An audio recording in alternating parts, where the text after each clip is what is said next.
RMIinfo.com, en collaboration avec le groupe Facebook Mauritanien du Monde, présente le Grand Live, Voix de femmes sur le projet de loi visant à protéger la femme et la fille en Mauritanie proposé par le gouvernement en mai 2020. Elles sont en Mauritanie et dans les 4 coins du monde et font entendre leur voix sur cette loi décisive. Zainabou Taleb Moussa, présidente de l'ONG l'AMSME, Maïmounolo, journaliste, Dikeldia, ambassadrice de One Young World, Fatoumata Soudena, journaliste, directrice de Prestige Communication, Saoudatouba, administratrice mauritanienne du Monde, Mariam Bal, fondatrice mauritanienne du Monde, Aminetou Bilal, présidente de Selfie Mbalit, Madina Bal, administratrice mauritanienne du Monde, Fatoumata Sissé, présidente du Monde des enfants heureux, Hawa Mariamba, responsable de résidence sociale, Fatma El Kouri Omran, présidente de morifam.org. Bonjour à tous, merci d'être là. Merci à tous qui nous suivent et tous qui nous regardent en ce moment. Bienvenue sur ce live organisé par la plateforme RMI qu'on remercie infiniment au passage et en partenariat avec le groupe Mauritanien du Monde. Voilà, comme nous vous l'avons annoncé auparavant, aujourd'hui nous allons parler de cette loi qui a été approuvée mais qui n'est pas encore votée. Alors, une loi qui a été approuvée suite à une recrudescence qui a pris quand même des proportions extraordinaires, une recrudescence de violence et d'agressions sexuelles faites à des femmes, à des jeunes filles et même à des petites filles. Donc, avec moi aujourd'hui pour en parler, les participantes que vous connaissez, que je vais introduire au fur et à mesure. Juste faire une petite introduction en disant que Mauritanienne du Monde est une plateforme, comme vous le savez, sur Facebook qui compte des milliers de membres. Alors, nous nous activons essentiellement sur le social, mais en tant que femme, on ne peut qu'être indigné face à toute cette violence qui est faite à notre égard. Et nous sommes toutes mères, filles, épouses. Donc, aujourd'hui, c'est quelque chose qui touche particulièrement. Donc, voilà. Je vais laisser aux deux autres administratifs de Mauritanienne du Monde, Madina Bal et Saoudatouba, se présenter, faire un petit mot, dire un peu leur ressenti sur vraiment ce fléau auquel on assiste. Et après, on commence, Inch'Allah, le débat, en commençant par Madame Zainabou Taleb, que je vais présenter tout à l'heure. Donc, Saoudatou, c'est à toi.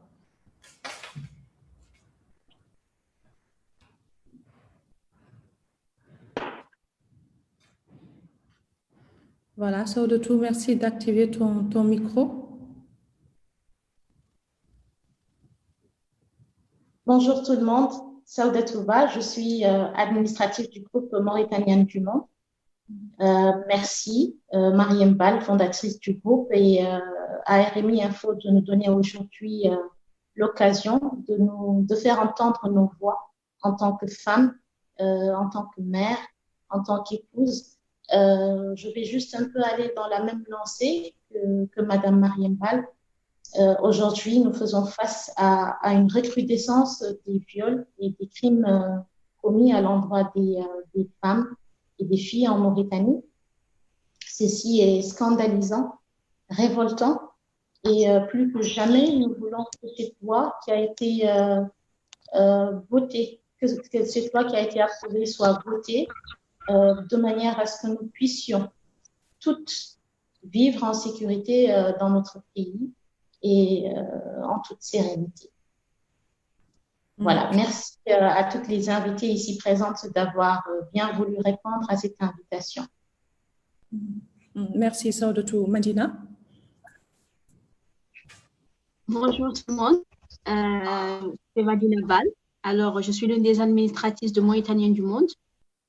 Et je vais un petit peu quand même rejoindre la fondatrice Mariam Bal. Merci à elle pour cette initiative. Et aussi Saoudatouba et toutes les grandes femmes, les grandes dames plutôt qui sont ici avec nous aujourd'hui. Et surtout aussi remercier RMI Info de nous donner quand même l'occasion, comme l'a dit Saoudatouba, de porter la voix des femmes, notre combat nous toutes. Donc, pour rejoindre un petit peu tout ce qui s'est dit, écoutez, je ne vais pas aller par mes chemins, c'est quelque chose de vraiment choquant. C'est en train de prendre des ampleurs, c'est en train d'aller dans tous les sens, on va dire. Vraiment, la femme ne se sent plus en sécurité ici, qu'elle soit dans sa voiture, qu'elle soit dans le taxi, qu'elle soit dehors, qu'elle marche, elle ne se sent pas en sécurité. Il faut que cela cesse. Nos petites filles sont en danger, nous sommes en danger, nous devons faire tout notre possible pour arrêter ça. Il est temps qu'on se lève. Notre combat, on l'a mené jusqu'à ici, on va continuer. On a ouvert beaucoup de portes, alhamdoulillahi rabbil alamin. Donc, on espère vraiment que une fois de plus qu'on va réussir à faire adopter ce projet de loi parce que c'est un projet de loi qui nous concerne, nous, toutes les filles, toutes les femmes du monde, hein, pas seulement de la Mauritanie. Donc, voilà, merci à vous. Donc, je rends la parole à notre fondatrice, Mariam Bal. Merci beaucoup, Medina. Si vous le voulez bien, on va entrer maintenant dans le vif du sujet. Je vais commencer à donner la parole à Madame Zainabou Taleb Moussa. Zainabou Taleb Moussa, qui est présidente de l'ONG AMSME, alors qui est spécialisée dans la prise en charge des victimes de violences sexuelles. Donc, c'est une ONG qui dispose d'un centre qui existe depuis 1999, donc maintenant plus de 20 ans, et qui est doté d'un numéro vert pour signaler tout ce qui est agression et abus sexuels vis-à-vis des femmes. Il faut noter aussi que c'est cette ONG qui est initiatrice de la loi des violences faites aux femmes, notamment sur le plan des violences sexuelles. Zainabou Taleb Moussa, est-ce que vous pouvez revenir un peu sur votre expérience et sur ce que vous vivez au quotidien, parce que vous êtes en contact directement avec les victimes. Donc, à chaud, après l'agression, vous êtes aussi en contact avec leur famille. Vous êtes une ONG qui agit vraiment sur le terrain et qui assiste vraiment de manière directe à toutes ces horreurs-là, si je peux m'exprimer ainsi.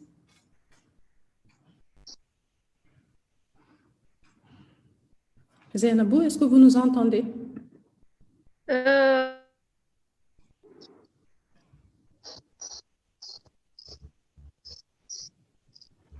Bon, merci beaucoup. Bon, je n'ai pas entendu tout parce que réellement ma connexion n'est pas très bien. J'ai entendu quand même un seul mot, donc votre expérience. D'accord.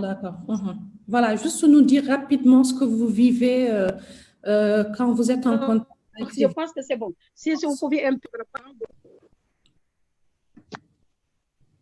Est-ce qu'on m'entend? Oui, on vous entend. Allez-y.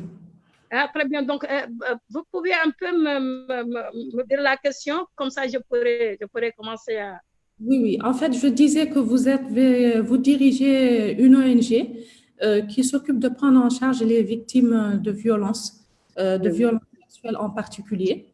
Et vous avez un centre que vous dirigez depuis plus de 20 ans, donc vous êtes très, très expérimenté sur le domaine. Alors, on aimerait juste que vous partagiez avec nous ce travail que vous faites au quotidien auprès de ces victimes-là et votre ressenti par rapport à tout ça en tant que femme. Très bien. Donc, merci beaucoup. C'est vraiment donc, un plaisir pour moi d'être aujourd'hui parmi ces éminentes femmes mauritaniennes combattantes soucieuses du droit des femmes et particulièrement de ces crimes odieux qui sont des violences sexuelles dirigées contre nous, aux femmes mauritaniennes, nos filles, nos mamans, donc tout le monde. C'est vrai que l'association mauritanienne pour la santé de la mère et de l'enfant est expérimentée dans la prise en charge, donc l'accompagnement, donc et toutes les questions qui sont relatives à la prise en charge de la violence sexuelle au niveau de la Mauritanie. Donc, comme vous le savez, donc, on est créé en 1999 et depuis lors,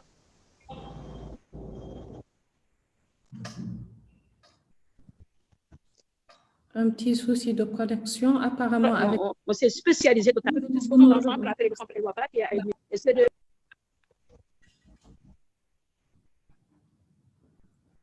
Zainabou, vous nous recevez? Voilà, un petit... Donc, voilà, j'ai dit que... Voilà, c'est bon. Oui, allez-y. Je peux continuer? Allez-y, oui, on vous entend maintenant. J'ai dit que l'ONG dispose d'un centre appelé le centre.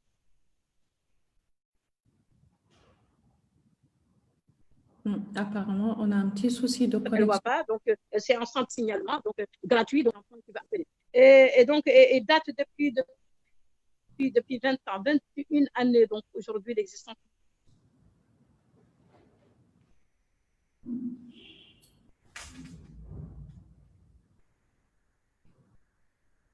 D'accord. On perd. Peut-être qu'on devrait essayer de gagner du temps et donner la parole peut-être à Madame Lo. Et, Je parle, et, désolée, et donc, et là, nous avons. En fait, comme il y a document des informé que coupures, Zainabou. Il y a des coupures. On vous laisse un peu revoir votre connexion et puis on va donner la parole à Oumoussi. Oumoussi aussi qui dirige une association qui lutte contre les violences faites aux femmes pour partager son expérience avec nous. Alors, Oumoussi, est-ce que vous m'entendez? Oui, bonjour, vous m'entendez? Bonjour, Oumou. Bonjour, Oumou. Vous êtes présidente de l'association Femmes africaines et Pouvoir. Vous êtes membre du comité 2A et membre d'AYAM, donc AYAM qui est Association Yali Mauritanie. Donc, vous œuvrez également beaucoup sur tout ce qui est violence faite aux femmes. Est-ce que vous pouvez partager avec nous votre expérience rapidement avant qu'on ne reprenne Zainabou Taleb Moussa? Oui, bonjour.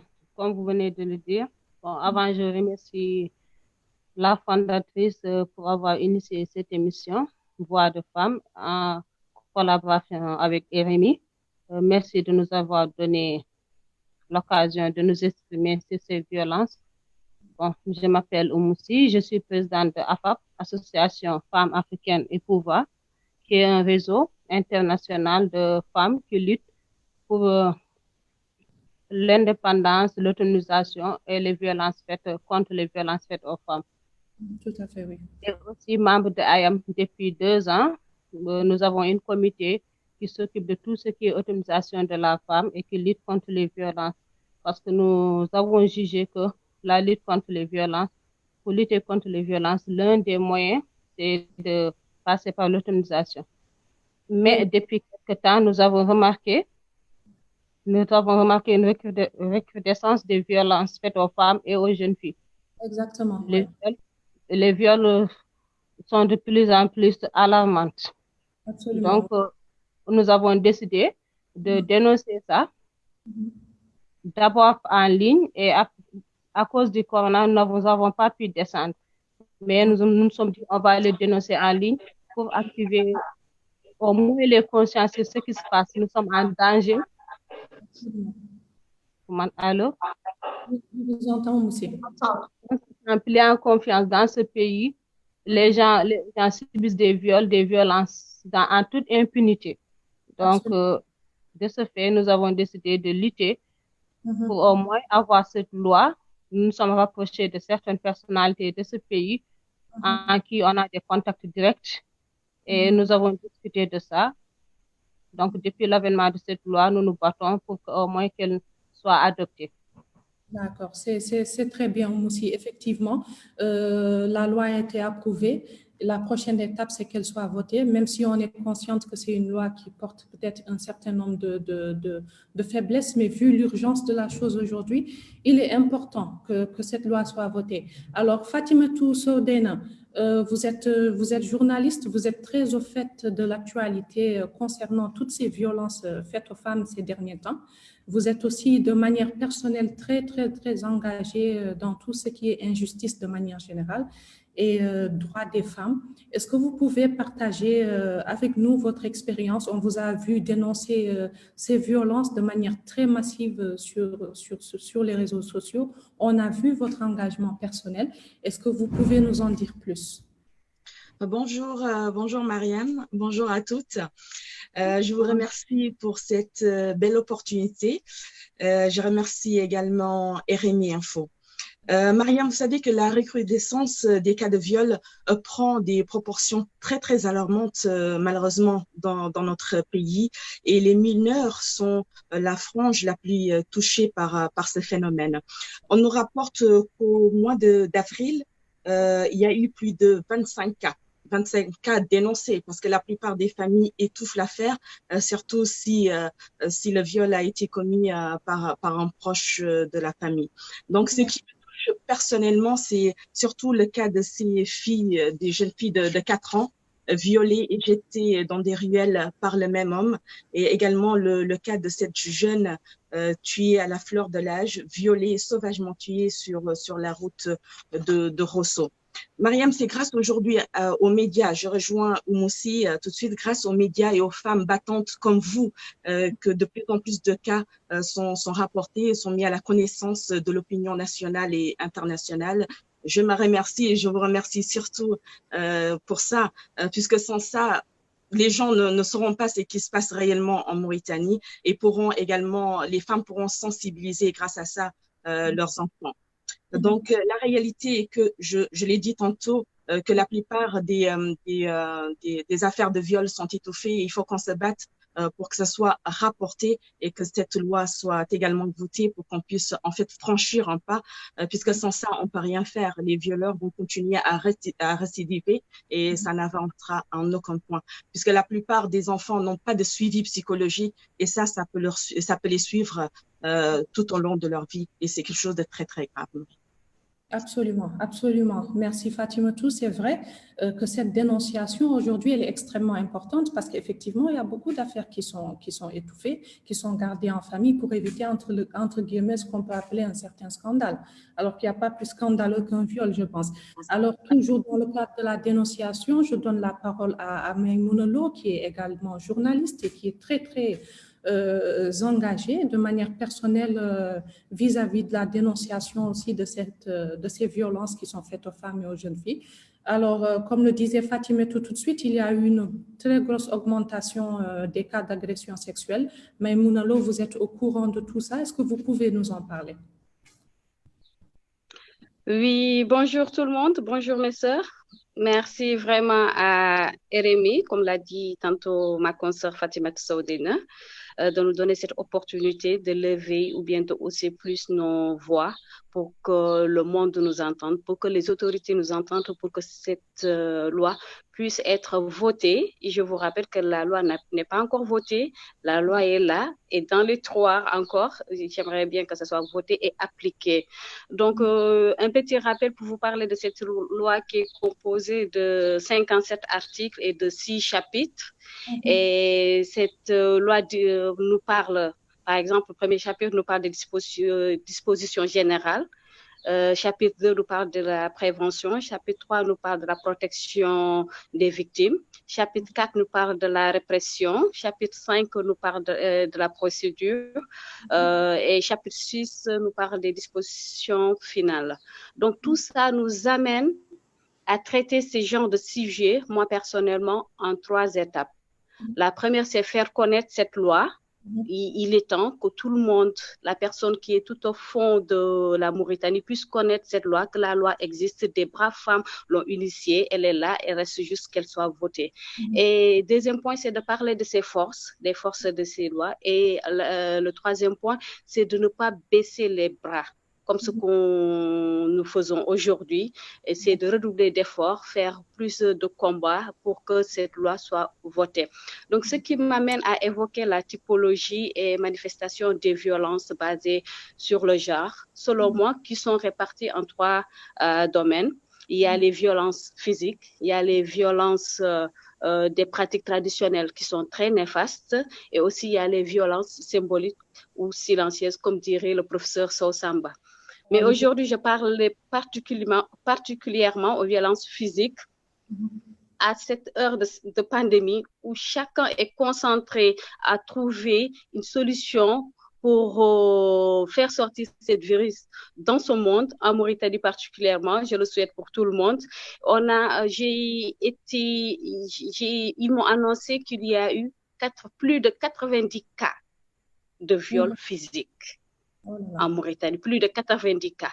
Alors, ce qui m'amène à me poser une question. Quelles sont les valeurs qu'on inculque aux jeunes aujourd'hui, aux jeunes garçons?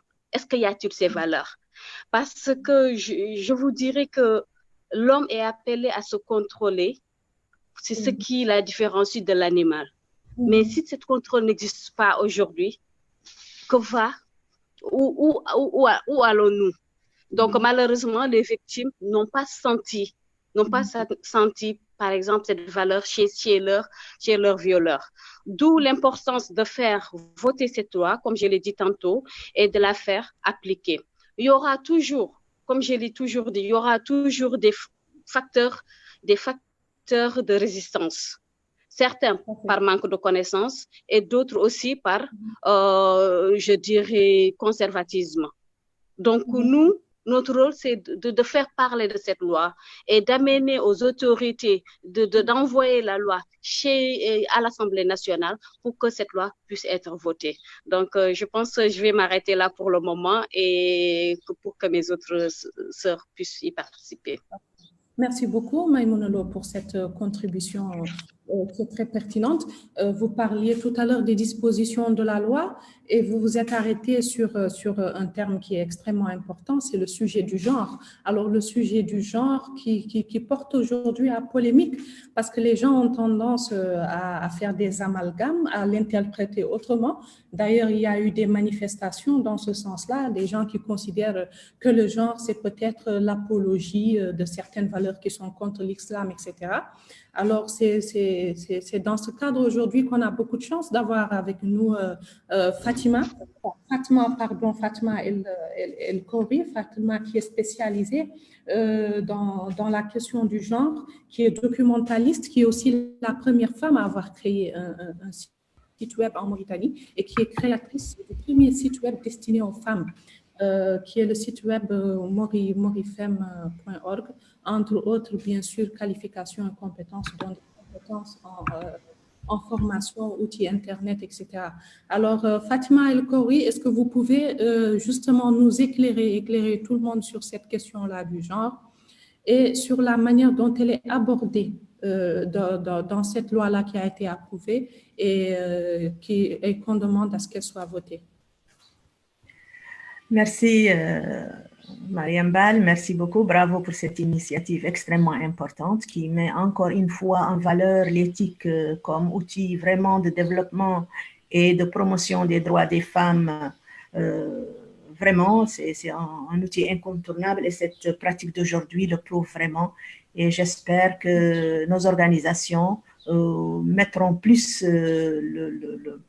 le paquet sur l'utilisation de ces technologies de l'information pour communiquer, pour apprendre, pour s'informer, pour dénoncer, pour se mobiliser, etc., etc.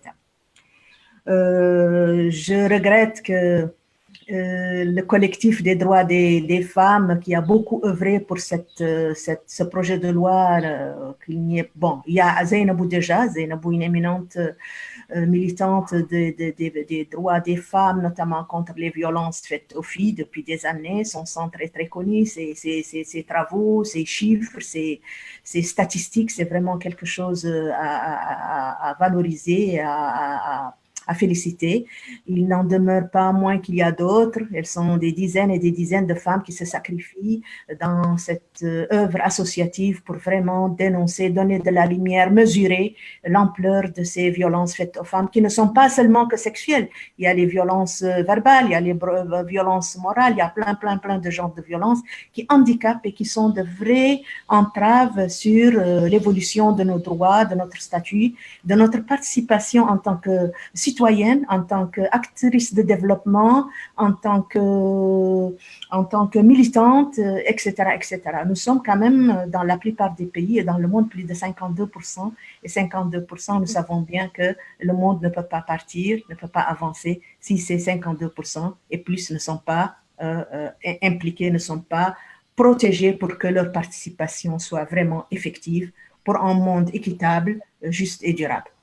Nous sommes par ailleurs dans un contexte musulman où la religion a vraiment un grand impact et nous savons que notre religion est une religion de paix, est une religion d'égalité, est une religion de droit et on s'étonne vraiment que d'aucuns prétextent certains arguments faussement religieux pour écarter la femme de la gestion de la chose publique, de sa participation et du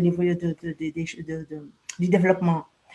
Ça me froisse que des prétextes comme ça soient utilisés à mauvais escient et je les dénonce à partir de cet espace parce ces arguments ne sont pas du tout fondés. Et j'aimerais que dans une prochaine réflexion, on invite des gens qui ont fait des travaux là-dessus pour vraiment prouver qu'il n'y a pas de différence en islam entre hommes et femmes. Et au contraire, que la femme a été beaucoup consacrée par la religion islamique, puisque la plus haute récompense qu'un musulman peut atteindre, que Dieu offre à ses créatures, c'est le paradis.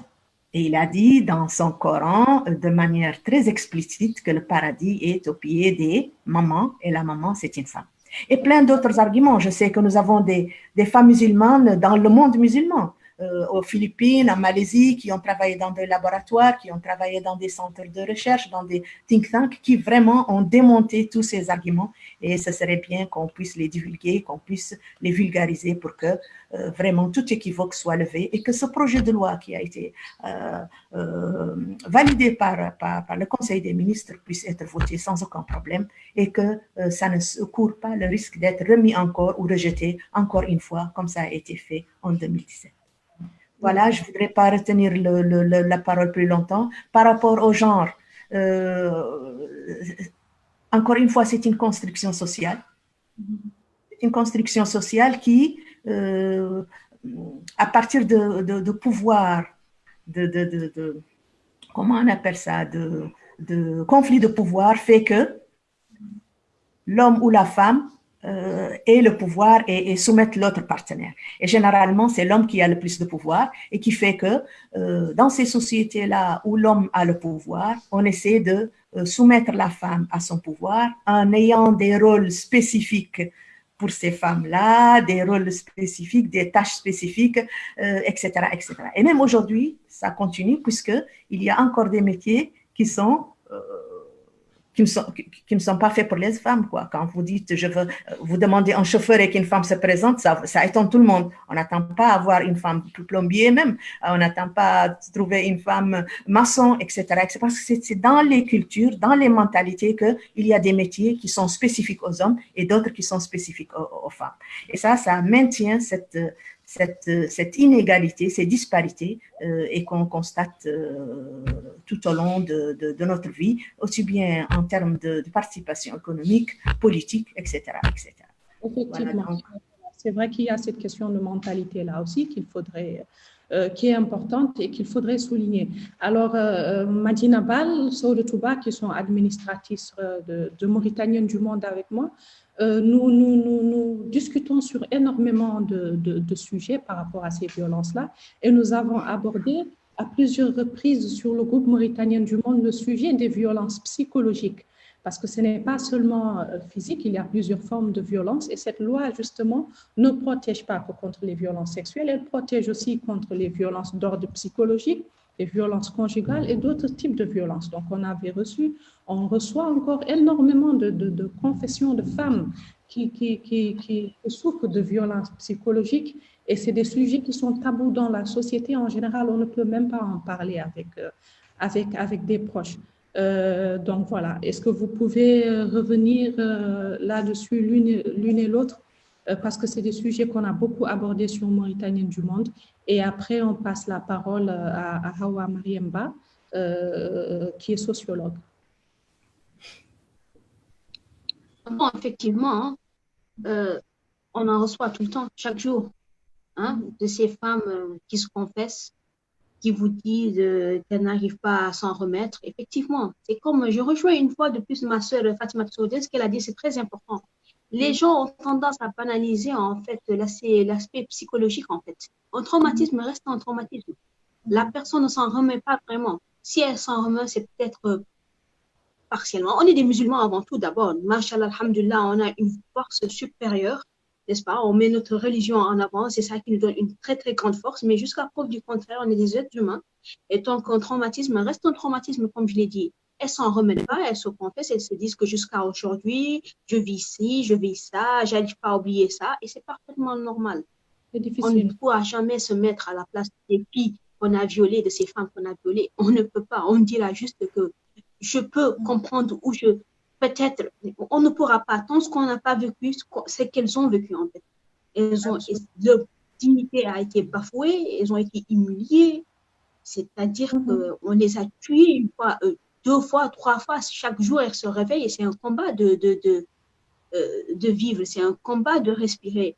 On s'en remet pas, c'est-à-dire que c'est quelque chose de tout simplement qu'on ne peut pas vraiment. Je suis mal placée pour en parler parce que, alhamdulillah, Rabbil Alamin, je ne l'ai peut-être pas vécu, mais mes sœurs qui l'ont vécu, aujourd'hui, si elles sont devant nous, bah, écoutez, c'est une autre histoire. Maintenant, effectivement, je rejoins aussi Madame El Khoury par rapport au genre. Malheureusement, on en est là. Hein. On ne peut pas être une femme et dire qu'on va faire le travail de maçon, on va mal nous regarder, ou mécanicien. Bon, mécanicien au Sénégal, certaines femmes sont mécaniciennes, pourquoi pas. Mais ici en Mauritanie, malheureusement, ça, on n'est pas. Voilà, on n'en est pas là. On n'en est pas là, mais Inch'Allah, peut-être qu'un jour, on pourra en être là. Peut-être que je vais passer la parole rapidement à notre administratrice de Sodo Touba pour qu'elle nous rejoigne un petit peu. Sur cette violence psychologique avant de passer la parole à Hawa Mariamba et à nos autres participantes.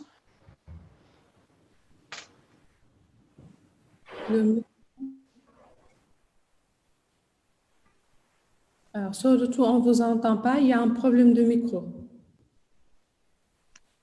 Alors là, je pense que c'est bon. Voilà, donc merci Mariem, Madina et ainsi à toutes nos participantes vraiment pour ces interventions très, très pertinentes.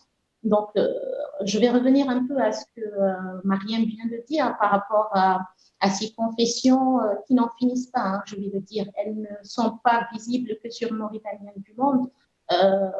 On les ressent, on les vit. Il y a 1001 personnes de notre entourage parfois, des personnes qui sont un peu plus loin de nous, qui nous font ressentir des choses, qui nous font vivre en fait des choses qu'ils ont vécues de par leur enfance, leur parcours. Et donc, c'est dire qu'aujourd'hui, une femme, comme vient de le dire Madina, une femme qui a été violée sous différentes formes, parce qu'effectivement, le viol n'est pas que physique, il est moral, il reste ancré, j'ai envie de dire, à vie. On ne guérit pas de ça. On ne guérit pas de ça. Et je pense, de ma petite connaissance, de mon point de vue personnel en tant que femme, que ce qu'on est en mesure de faire aujourd'hui face à ces situations comme ça, c'est porter un rôle d'accompagnement et de soutien vis-à-vis de ces personnes-là, de soutien psychologique et moral pour accompagner et aider ces personnes à vouloir vivre, à avoir envie de vivre, parce qu'on n'a plus forcément envie de vivre. Excusez-moi du terme, ce que je dis peut être lourd, parce qu'on est musulman, on ne peut pas forcément se permettre même de penser ou de dire certaines choses, mais c'est dire à quel point ces violences peuvent bafouer complètement l'humanité même de la personne. Et donc, absolument. Et donc, ce qu'il faut, c'est vraiment contribuer vraiment à l'accompagnement de ces gens-là et voter cette loi. Voter cette loi, on ne demande rien d'autre que ça. C'est ce qu'il faut. Il faut que les auteurs de ces crimes odieux soient sévèrement punis. Il faut que des actions concrètes soient posées pour qu'on en finisse. On ne va pas en finir définitivement. On va continuer à se battre pour ça, à faire valoir, à faire entendre les voix des femmes, à dénoncer ce type de crime-là. On ne va pas en finir aujourd'hui, mais l'approbation, le vote de ce loi sera une manière pour nous. Voilà, ce sera un pas en avant pour pouvoir mettre un frein à tout ça et mieux pouvoir nous défendre demain face à ce type de violence-là. Tout à fait, sur le tout, c'est vrai, c'est bien dit. Hawa Mariamba, vous êtes sociologue. Nous allons intervenir sur ce plan-là. Alors, il y a des séquelles à long terme non seulement en ce qui concerne les victimes, mais il y a aussi des séquelles qui peuvent être portées sur la société. Parce qu'aujourd'hui, la société mauritanienne, et particulièrement la femme dans la société mauritanienne, c'est une femme aujourd'hui qui vit avec un sentiment de peur. Et c'est un sentiment de peur qui se répercute sur ses enfants. Je veux dire particulièrement sur ses filles. Alors, vous vivez aussi à l'étranger. Vous, Mauritanienne qui vivez à l'étranger, même Mauritanien, vous êtes totalement indigné par rapport à cette recrudescence de viol qui se passe en Mauritanie. Vous y assistez et vous le dénoncez aussi, vous qui êtes à l'étranger. Alors, est-ce que vous pouvez nous parler de ça et revenir rapidement sur le plan sociologique? Merci Mariam, bonjour à tous, bonjour aussi également à toutes les personnes qui nous écoutent. C'est une belle transition effectivement parce que on sait tous qu'en Mauritanie, la femme et son honneur occupent une place centrale dans l'ordre social. Donc une fois que cette femme, cette petite fille est abusée sexuellement, elle est perçue comme souillée, comme déshonorée et ça rejaillit sur l'ensemble de la structure familiale. Donc, ce n'est pas seulement la victime qui est concernée, c'est toute la famille qui devient victime, ou en tout cas qui se considère comme victime. On a observé qu'il y a des familles qui vont être obligées de déménager, de changer complètement de quartier pour fuir cette stigmatisation sociale. Le poids de la société, le regard, le jugement, il est très dur. Voilà, donc je pense qu'il faudrait commencer par lutter justement contre cette violence, parce que c'est une forme de violence aussi. Déjà, c'est une double peine qui est très cruelle. La personne, elle vient de vivre un drame, un traumatisme qu'elle n'a pas encore fini de digérer. Et tout de suite après, il y a aussi ce poids de la société, ce regard qui est dirigé vers elle. Les conséquences sont multiples et inimaginables, interminables d'ailleurs. Ça peut les poursuivre jusqu'à la fin de la vie. C'est dur à dire, c'est choquant, mais c'est la réalité. On s'imagine très bien la situation parce que par exemple, une jeune fille, je vais prendre un exemple d'une jeune fille qui a vécu un viol. À un moment donné, elle va vouloir faire sa vie, elle va vouloir se marier, par exemple. Peu de personnes vont accepter que leur fils ou leur cousin ou leur frère épouse une fille qui a été abusée sexuellement. Donc, il y aura beaucoup de gens qui vont s'indigner sur le coup, qui vont être en colère, qui vont manifester, mais ce sont ces mêmes personnes qui vont refuser que leurs proches épousent cette jeune femme-là. Donc, en plus, pour un crime qu'elle n'a pas commis. Pareil pour une femme mariée, donc qui peut aussi être amenée à subir ce drame. Et on a vu des cas où le mari, accablé de honte et de déshonneur, décide de répudier sans autre forme de procès la femme. Elle se retrouve du jour au lendemain, voilà, c'est fini, prends tes affaires et dégage. Et pareil pour la famille. Le père peut aussi demander à la fille de sortir de sa maison. Elle se retrouve du jour au lendemain dans la rue. Donc, c'est une question de mentalité. Et c'est une question, en fait, on devrait revoir ça parce que c'est terrible. Les personnes sont en train de vivre quelque chose d'horrible. Elles ont besoin tout d'abord d'un soutien et d'une compréhension. Donc, on comprend aisément pourquoi ces personnes, en fait, hésitent et sont très craintives pour aller porter plainte, pour en parler même d'ailleurs. Parce qu'avec toutes les conséquences que je viens de citer, et bien d'autres ailleurs. D'ailleurs, on a peur de s'exprimer, d'en parler. On préfère garder le silence, mourir à petit feu, ou alors de gérer l'histoire en arrangement, comme on dit chez nous, en masalha, sans que beaucoup de personnes soient au courant. Et puis, on n'en parle plus. Donc, l'histoire, en fait, la personne qui est victime, elle n'est plus maîtresse de son avenir ou de sa situation. Les gens pardonnent à sa place. Les gens, l'entourage va essayer de gérer à sa place. Et je pense que personne ne peut pardonner à la place de quelqu'un. Et c'est important dans le processus de reconstruction. C'est très important que la personne puisse être reconnue victime. C'est très important dans le processus de reconstruction sociale et psychologique. Oui, c'est très important, c'est vrai. Et comme je disais, vous êtes mauritanienne vivant en France, comme c'est le cas de milliers de personnes.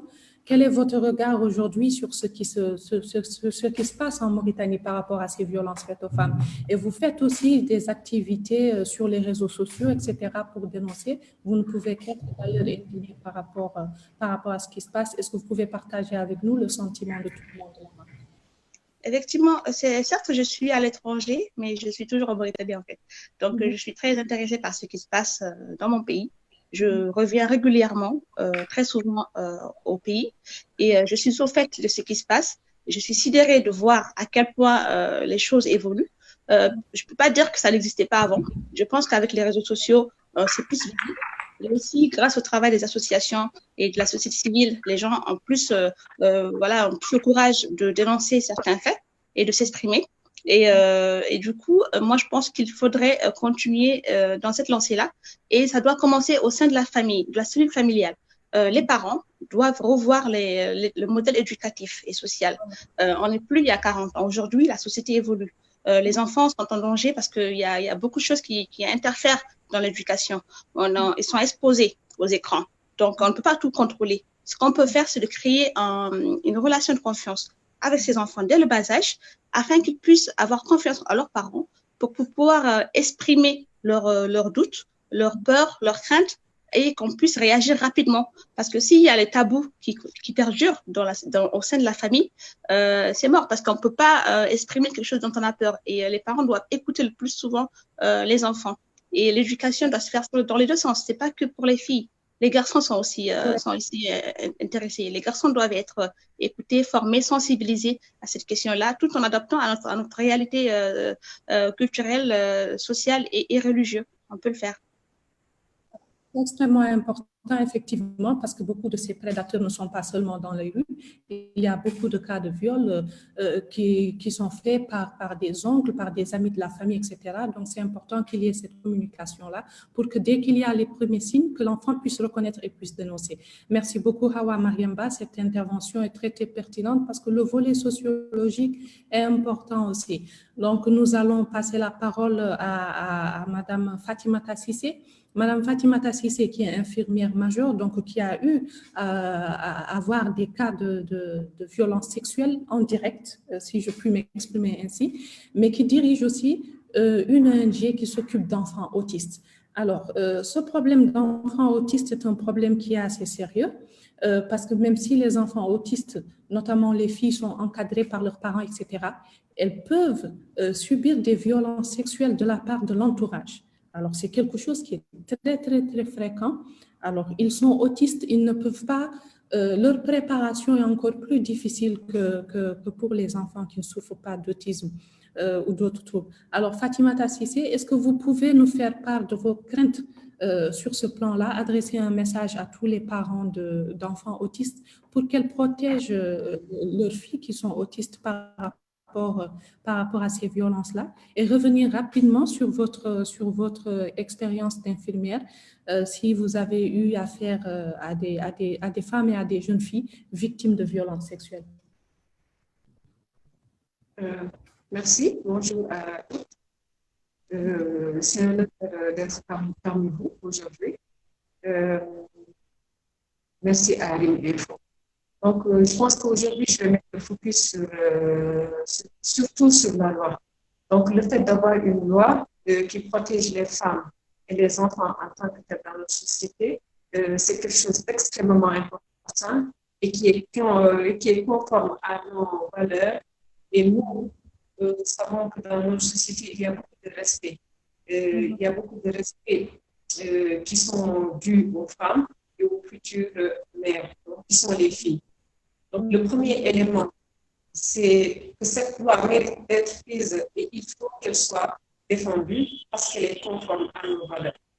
L'islam a toujours attaché une importance très grande aux femmes et notre morale, nous aussi, en tant qu'Africains,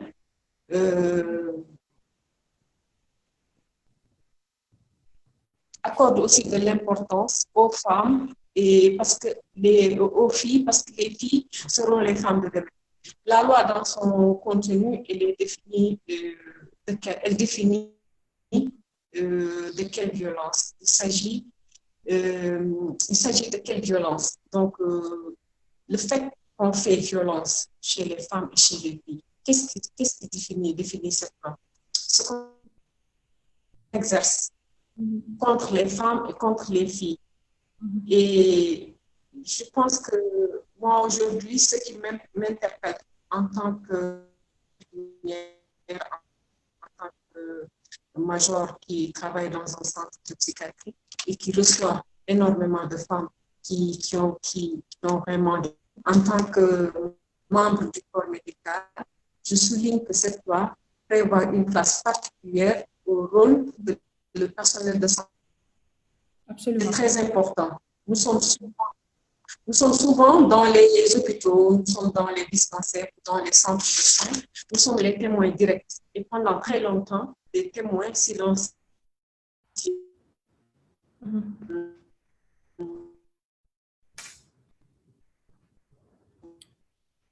Parce que rien ne nous permet d'agir. On considérait que c'est une affaire interne et privée dans un couple. Or, désormais, la loi nous fait obligation, lorsque nous constatons de tels faits, de réagir, d'attirer l'attention et de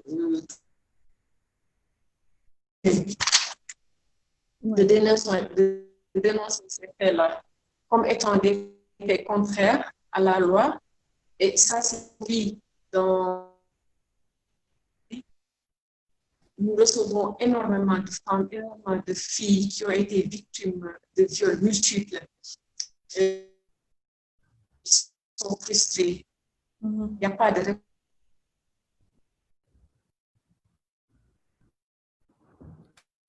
Il y a un petit souci avec votre connexion, apparemment, Fatimata Cissé. Mais plus à l'aise. Oui. Vous m'entendez? Oui, oui, on vous entend maintenant. Alors, on vous laisse terminer. Il y avait un souci.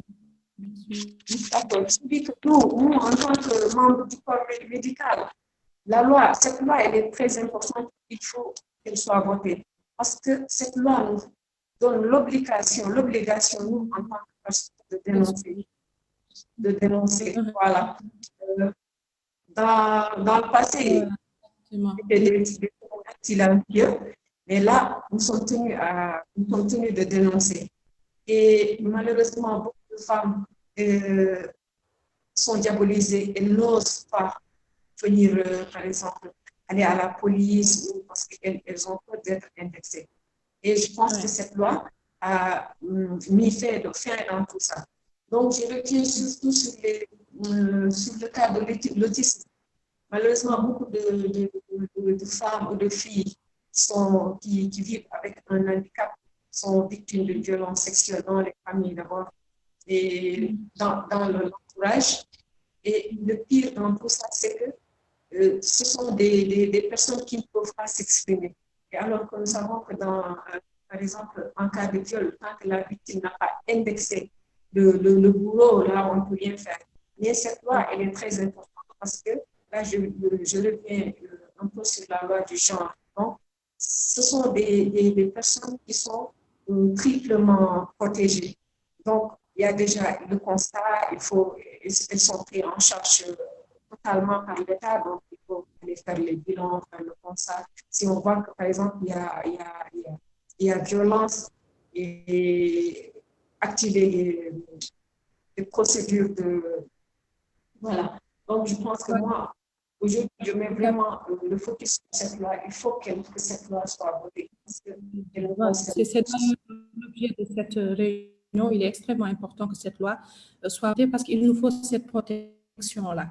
Merci beaucoup, Fatimata Cissé, pour cette intervention. Alors, on n'a plus beaucoup de temps. Nous allons donner la parole à Dikel Dia. Alors, Dikel Dia, qui est fondatrice d'AFPHA, c'est bien ça, et ambassadrice de One Young World, mais très impliquée aussi dans ce combat de violence faite aux femmes.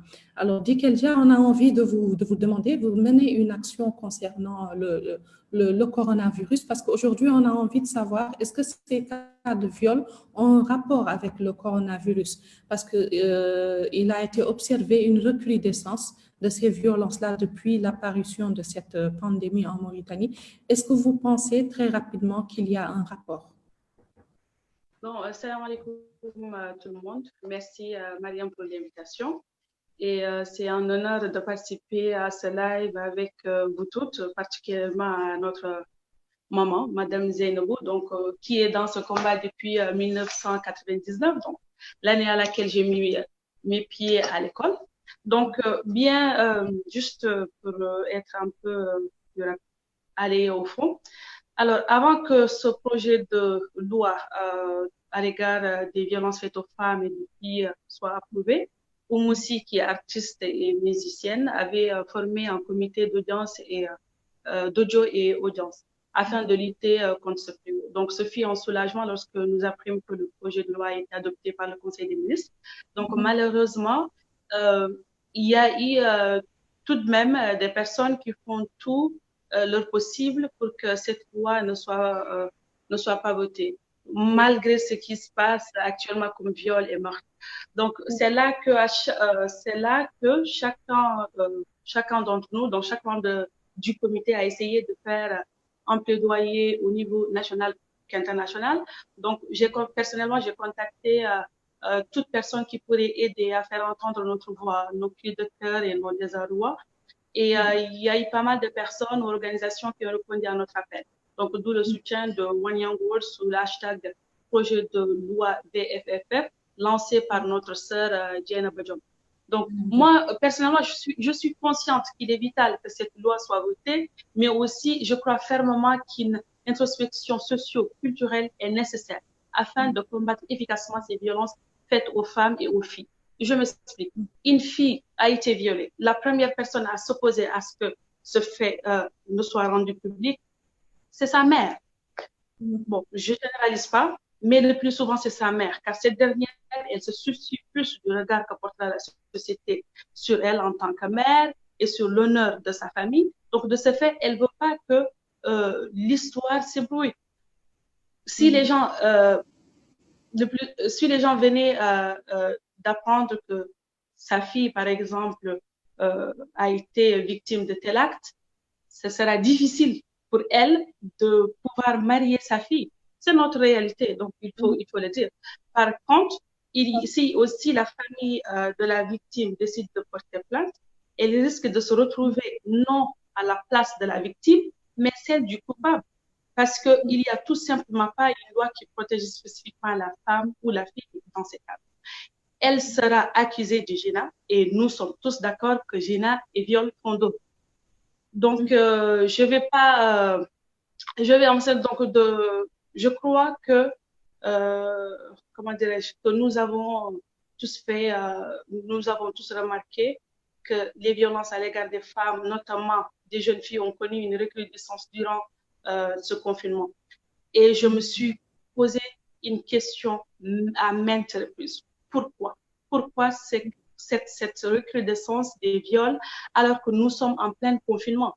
Et normalement, dans une situation dans laquelle nous nous trouvons actuellement, il devait y avoir moins de délits et crimes, mais ce n'est pas notre cas. Alors, je voulais savoir le ressenti des gens par rapport à ça et avoir l'opinion publique sur le pourquoi. Donc, j'ai décidé de réunir les autres ambassadeurs de Wanyango de la Mauritanie. Donc, il y a Aminata qui fait partie et travailler là-dessus. Donc, nous avons commencé d'abord par lancer un questionnaire en ligne qui s'appelle Fight COVID Initiative. Donc, c'est combattre COVID-19 et violence, une initiative de combattre COVID-19 et violence afin d'obtenir des réponses et des statistiques sur ça. À ce jour, 136 personnes ont répondu à ce questionnaire, dont 71,4% sont des femmes et 28,6% sont des hommes.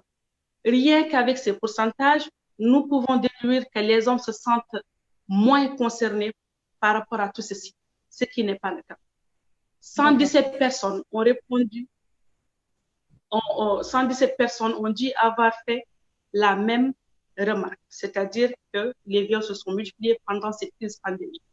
65,4% ont répondu que ceci est dû du fait qu'il n'y a pas une loi dissuasive qui protège la femme et la fille.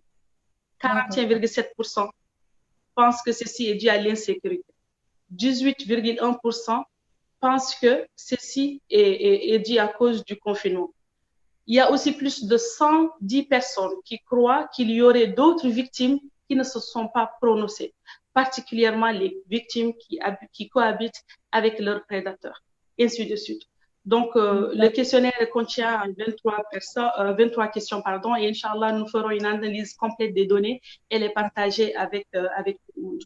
Voilà. Donc, il y a aussi 98,2% de tous ces gens croient fermement qu'un accompagnement psychologique est nécessaire afin d'aider ces victimes à se réintégrer de façon économique et sociale.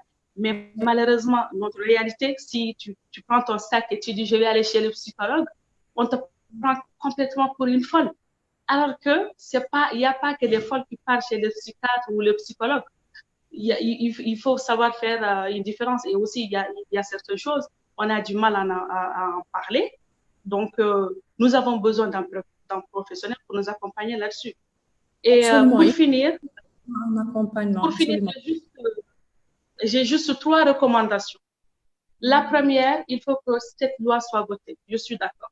La deuxième, qui est non négligeable à mon avis, il faut que l'on revoie impérativement l'éducation.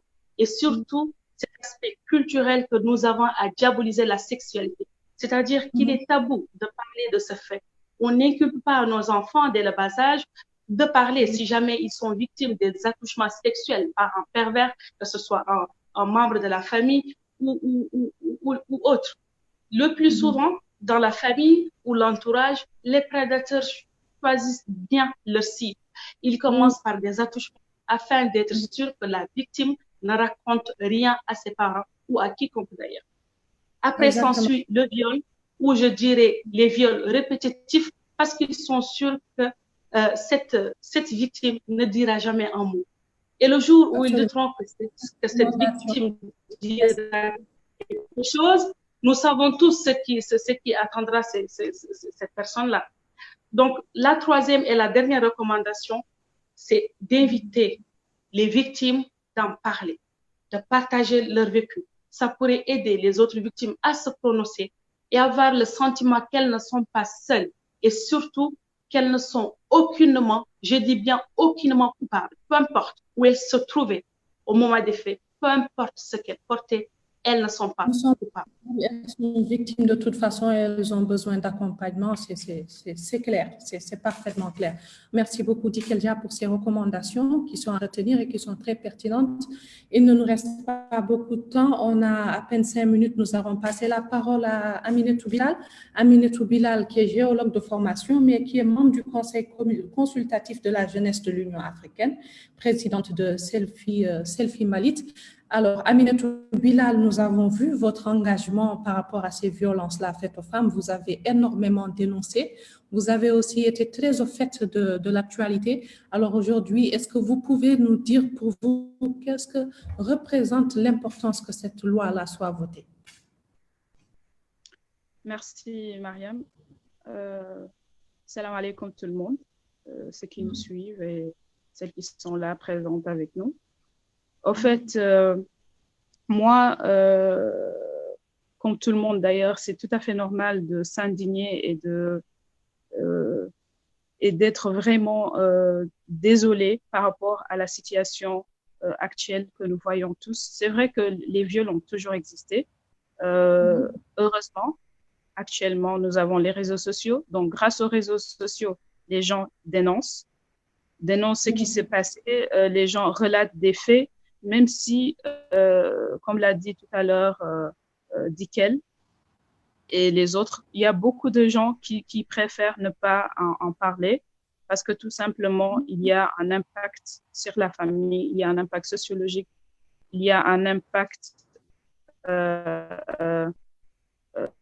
au sein de la famille, donc ils préfèrent ne pas le dénoncer. Par rapport au projet de loi qui fait actuellement polémique, parce que tout simplement, il y avait un autre projet de loi qui avait été rejeté, qui portait sur le genre. Et le genre, les gens ne comprennent pas exactement la définition. Tout le monde ne peut pas comprendre la définition du genre. Pourtant, elle est simple, mais parfois, elle est difficile à expliquer parce que le genre regroupe toutes les minorités. Et dans ce contexte de notre République islamique, avec la charia comme loi sur laquelle on se base par rapport à toutes les lois qui sont et tous les projets de loi qui sont adoptés ou qui sont approuvés. Donc, c'est pour cela que c'est un peu sensible de parler du genre. Parce que quand on parle du genre, le genre peut concerner les autistes, peut concerner les handicapés, peut concerner des personnes peut-être avec un autre genre de sexe. C'est ça, en fait, le genre. C'est tout ce qui concerne les minorités. Donc, c'est pour cela que cette fois-ci, quand le projet de loi a été validé durant le Conseil des ministres, ça a fait polémique par rapport aux gens qui sont très conservateurs. Et moi-même, par exemple, j'ai entendu de la part d'une personne très proche me dire, par exemple, que sur le projet de loi, il est mentionné qu'une fille qui a plus de 18 ans peut voyager sans l'accord de ses parents, peut faire tout ce qu'elle veut sans l'accord de ses parents. Et pourtant, moi, j'ai lu le projet de loi, en tout cas celui qui a été circulé un peu partout. Je l'ai lu et je ne vois nullement là où il est mentionné qu'une fille de 18 ans peut faire ce qu'elle veut et se marier ou voyager sans l'accord de ses parents.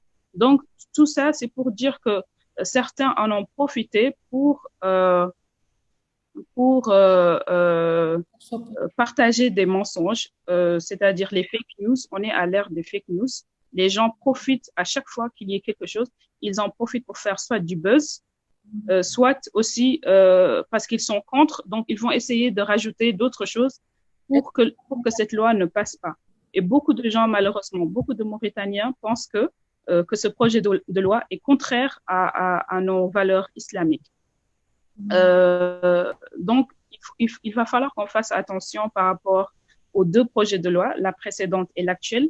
Il se pourrait qu'il y ait un amalgame entre les deux projets de loi. Et puisque Madame Zainabou Taleb Moussa, qui est actuellement avec nous, est très impliquée et même parmi les initiatrices de ce projet de loi, il ne faut pas qu'elles oublient que les gens peuvent se tromper sur les deux projets de loi. Donc, il faut faire vraiment attention par rapport parce que sinon, une fois arrivé à l'Assemblée générale, il risque de ne pas être approuvé. Parce que tout simplement, il y a une incompréhension par rapport à ce projet de loi, d'où la nécessité de divulguer, de partager les articles, ce qui se trouve sur ce projet de loi pour bien expliquer que c'est pour le bien-être et c'est pour la sécurité de la femme et de la jeune fille. Autre chose aussi, nous assistons par exemple à beaucoup de cas de pédophilie. Il faut qu'on l'appelle par son nom. C'est des cas de pédophilie. La plupart des temps, c'est des viols qui sont faits sur des filles qui ont 2 ans, 3 ans, 4 ans, 5 ans. Ça, c'est des bébés, c'est des petites filles, des fillettes qui subissent ce genre de viol. Moi, j'avais fait un post sur Facebook comme quoi la communauté haratine est la plus exposée. Heureusement que Madame Zainabou Taleb Moussa est venue rectifier pour nous dire que toutes les communautés sont concernées. C'est juste qu'il y a 2 communautés qui préfèrent en général, d'après son expérience et d'après le travail qu'elle fait, elle a dit qu'il y a 2 communautés qui préfèrent cacher ou bien ne pas en parler. Il s'agit de la communauté Peul et la communauté mauresque ou Maure. Parce que peut-être qu'il y a un autre contexte. Peut-être que parce qu'il y a un autre contexte socio-culturel par rapport à ces 2 communautés-là. Donc, les deux autres communautés qui parfois dénoncent le plus le viol, c'est la communauté haratine et la communauté Wolof. D'accord, nous allons terminer Bilal, excusez-moi parce qu'on n'a plus beaucoup de temps. Comme elle avait parlé tout à l'heure et qu'elle a eu un souci de connexion et que là vous abordez des sujets importants qu'elle maîtrise aussi, nous allons la laisser terminer sur ça et faire le mot de la fin. Je pense qu'on a tous relevé ici des aspects qui sont très, très, très importants, notamment sur sur la loi, qu'il faut qu'elle soit mieux expliquée, qu'il faut qu'elle soit rendue publique pour que tout le monde puisse comprendre. Je pense que ça mérite que l'on fasse un autre débat avec d'autres participantes, un débat qui va être spécialement axé sur ça. Je pense que c'est important. Juste une dernière chose, c'est juste donc ce que j'ai dit sur les communautés. Donc il est important que ces genres d'informations circulent pour que les gens ne pensent pas que c'est juste une communauté qui est victime, alors qu'il y a toutes les communautés qui sont concernées. La violence, la haine, ça n'a pas de couleur, ça n'a pas d'ethnie. C'est tout le monde qui est concerné. L'être humain en général, tout le monde, partout dans le monde, les femmes subissent des violences physiques, verbales, psychologiques, chaque jour que je fais. Donc, j'espère que ce projet de loi sera bien expliqué aux gens pour que les gens comprennent et qu'ils se mettent à côté de ces victimes. Parce que ce que nous voyons actuellement, les gens ne se mettent pas à côté des victimes, tout simplement. Ils pensent que c'est une loi qui va, comment on appelle, j'ai oublié le mot, qui va plus nous faire du mal que du bien dans la communauté musulmane et islamique que nous sommes en Mauritanie. Merci beaucoup. Ce n'est pas l'objectif. Merci Aminata Bilal. Malheureusement, nous n'avons plus assez de temps. Nous allons revenir à Zainabou Taleb qui va faire un mot de la fin et revenir rapidement sur cette loi avant que l'on clôture ce débat. Je vous rappelle qu'il y en aura d'autres parce que les sujets sont nombreux et il y a beaucoup à dire. Zainabou Taleb, on vous écoute. Merci beaucoup. Merci mes soeurs, mes filles. Donc, malheureusement, on n'a pas eu assez de temps quand même, bien sûr, pour mûrir tout ça parce qu'il y a beaucoup d'informations. Mais je vous invite tous et toutes mes filles de venir, de voir au centre El Wafa, de prendre les données qui sont là-bas, de les analyser, de voir le problème. Donc, parce que quand même, il y a des sociologues, il y a des psychologues, il y a des filles qui sont bien dans la communication. Et de ça, nous pouvons faire de bonnes communications qui peuvent nous faire avancer sur cette pandémie. Nous allons l'appeler une pandémie, parce que quand même, elle pèse lourd sur le poids d'une femme. Moi, je veux, premièrement, il y a beaucoup de choses sur lesquelles je peux donner, mais je vais vous partager déjà des données. Pour cette période seulement de confinement, nous avons 70 cas de viol en action, dont 54 sont des mineurs. Et donc, le dernier âge, c'est 3 ans. 3 ans, 4 ans, 6 ans. Est-ce que la loi n'a pas lieu? Est-ce que la loi n'a pas lieu d'être adoptée? Donc, les garçons, pourquoi on a parlé du genre? Parce que les garçons sont sodomisés en Mauritanie. On a 8 garçons dans cette période-là, 8 garçons sodomisés et nous avons 8 femmes adultes. Et donc, mes filles, pourquoi cette loi ne soit pas votée? Pourquoi cette loi ne soit pas votée? Étant donné que les violeurs, c'est qui? Nous avons des directeurs de l'école, nous avons des belles-oncles, nous avons de beaux-pères, nous avons de beaux-frères, nous avons des camarades de classe, et rares, ce sont des délinquants. Nous avons des voisins. Donc, voilà. Ça veut dire qu'ici, la chose, c'est que je ne peux pas dire que nous connaissons que ce sont des communes où il y a plus de violences, qu'il y a des étrangers, bon voilà. Mais je n'aime pas qu'on dise qu'il y a telle ou telle communauté où il y a plus de viols. Il y a des viols partout et les violeurs sont de toutes les communautés. Ils sont des étrangers, les étrangers ne sont pas les plus nombreux. Il y a encore des Mauritaniens qui violent et qui sont nombreux. Il y a des pères qui violent, il y a des oncles qui violent. Tout ça, ça existe dans la base de données. Ça fait 21 années qu'elle existe et elle comporte tout ça. C'est vrai que nous, on est très nuls en matière de communication, il faut le dire, on n'est pas présent. Bien sûr, maintenant, il y a la jeunesse qui commence à être présente. Moi, je n'ai jamais été présente donc sur les réseaux sociaux, les trucs, et ça, je le fais toujours par rapport et je l'envoie donc à qui de droit, donc à toute l'administration mauritanienne et je commence le plaidoyer. La loi, nous sommes les initiateurs de cette loi et surtout la MSME en matière surtout de la violence sexuelle. Cette loi s'est basée sur ces données. C'est les problèmes qui existent. Et ça pèse lourd pour une femme. Parce qu'une femme qui est violée. Donc voilà, la première des choses qu'elle va penser, c'est l'injustice. Il faut que je porte plainte. Si elle porte plainte, c'est quoi? C'est l'accusation de zina. Parce qu'on va lui dire, il faut prouver. Et la preuve, tu ne peux pas prouver. Parce qu'il n'y a pas de témoin et l'examen de l'ADN n'existe pas. Bon voilà, un point à tirer. Ça veut dire que toi, quand même, est-ce que tu portes plainte ou est-ce que tu ne portes pas plainte? Et parfois, nous-mêmes, il faut le dire, en dehors de ce qu'on n'a pas de loi, toute femme adulte, on l'empêche de porter plainte parce que nous savons qu'elle sera accusée de zina et déposée en prison. Et dans la prison, nous avons des actions. 41% des prisonnières sont accusées de zina parce qu'elles ont dénoncé des viols. Ça pèse lourd sur la société mauritanienne. Donc, en ce qui concerne encore le deuxième aspect, c'est l'aspect social. L'aspect social, qu'est-ce que les parents vont dire de la maman? Donc, tout, ils vont dire, non, ne salit pas notre image. On ne va pas porter plainte et voilà, nous allons faire l'arrangement. Donc, c'est les autres ethnies ou tribus qui vont venir vers les autres et qui feront de l'arrangement au détriment de ce pauvre et qui va vivre avec le stress psychologique qui ne disparaît jamais de la vie d'une fille, ça ne disparaît jamais. Un viol ne disparaît jamais. Donc, ce traumatisme psychologique, mais bien sûr, le choc traumatique peut être un peu soulagé. Et au niveau du centre, nous avons des psychologues, nous avons des assistants sociaux, nous avons des juristes, nous avons tout un ensemble de personnes là-bas qui prennent en charge donc, et qui suivent ces victimes donc, sur tous les plans. Et donc, je pense que ça, c'est un élément important. Il y a une question sur laquelle je veux un peu rebondir, c'est par rapport au rapport entre Covid et violence sexuelle, violence conjugale. Je vous dis bien, on a le numéro vert dans cette période de confinement.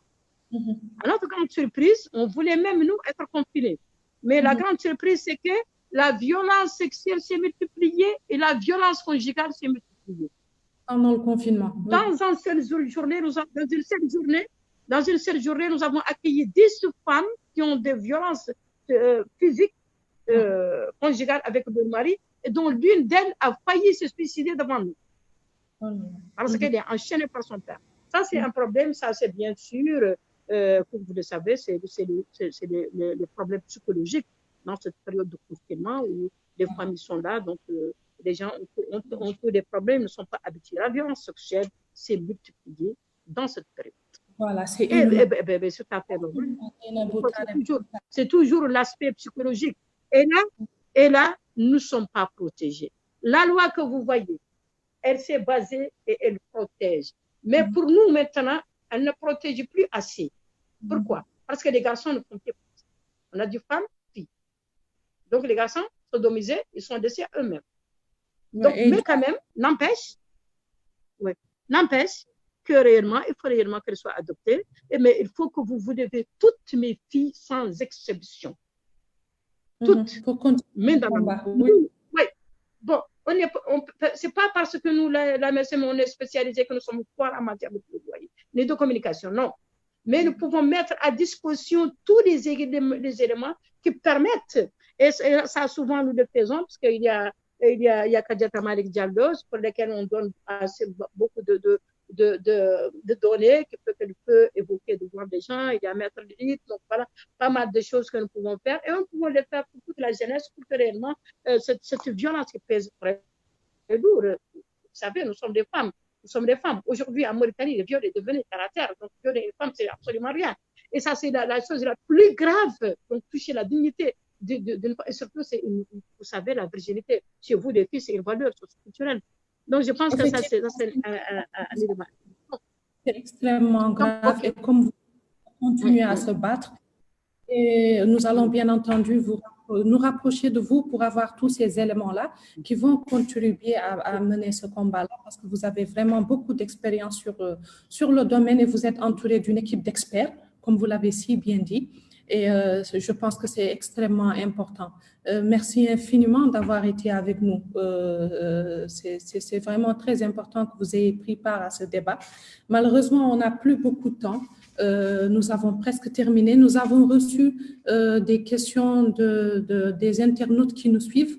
Alors, je vais vous les lire rapidement parce qu'on est à 3 minutes de la fin. Je pense qu'il y a lieu de poser un autre débat, ou même 2 autres ou 3 autres débats pour décortiquer encore plus la question. Alors, il y a Cher Gidou qui nous dit que faites-vous pour que le ministère de la Justice crée un corps de gardiens civils des prisons avec des gardiens destinés aux institutions pénitentiaires spécifiques aux femmes? Le diable est dans les détails, mesdames. Alors, est-ce que l'une de vous veut répondre à cette question? Zainabou. Ouais, bien sûr, je vais répondre parce que Cheikh, je sais de quoi il parle. Il sait très bien. Parce que Cheikh, j'ai parlé de la prison, c'est lui qui nous a appuyés dans ce cadre, donc au niveau de la prison. On était présents, on lui a fait sortir toutes ces données. Donc Cheikh, je sais que c'est un monsieur qu'on connaît bien, c'est un grand défenseur de nos droits, il faut le dire. Donc on l'encourage et on le remercie. Ah bon, je pense que ça, il y a plusieurs cris. Le problème, c'est qu'on est toujours, je ne sais pas, on est toujours devant des oreilles, de sourdes oreilles. Je ne sais pas pourquoi.